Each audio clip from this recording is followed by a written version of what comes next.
Καλημέρα σας και πάλι. Πληροφορήθηκα ότι πρέπει να σας πούμε τον λόγο για τον οποίο θα πρέπει να μας ψηφίσετε. Πολύ ωραία λοιπόν. Ορίστε ο πρώτος λόγος. Αλυσοπρίωνο. Σας τελειώσαν τα ξύλα, δεν έχετε χρήματα. Είμαι εδώ για να σας εξυπηρετήσω. Και με τα έξοδα μεταφοράς δικά μου. Ορίστε λοιπόν.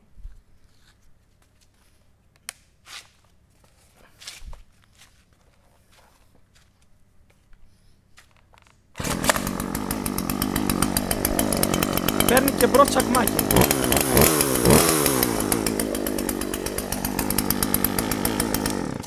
Ωραία, συνεχίζουμε.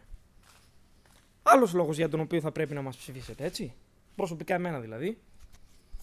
Ναι, εδώ είμαι, εγώ όπως βλέπετε είμαι στη δουλειά.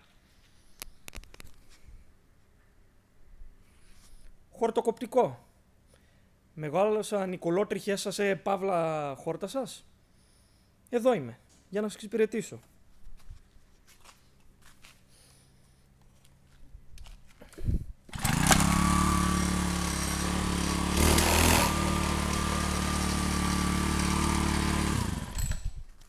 Εντάξει. Χαίρομαι.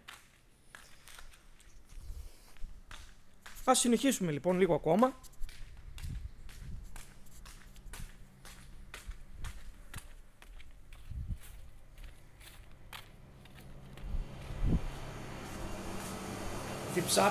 Διψάτε πάρα πολύ.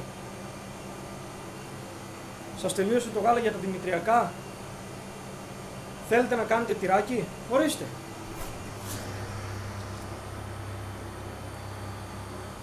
Γαλατάκι φρέσκο και παχύ.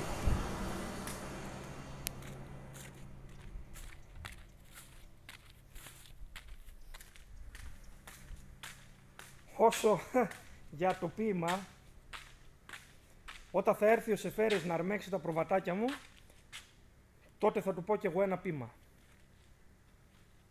Εντάξει, άντε Χαλκιοπούλου, γιατί σαν πολλά μας τα είπες. Άντε, στα διάλα πρωί-πρωί. Με αγάπη φυσικά. Και λοιπόν, έχουμε και λέμε. Μάλλον δεν λέμε. Πολλά είπαμε ήδη. Θέλετε κάτι άλλο? Δεν νομίζω. Χάρηκα που τα ξαναείπαμε. Φιλάκια. Τσάου τσάου.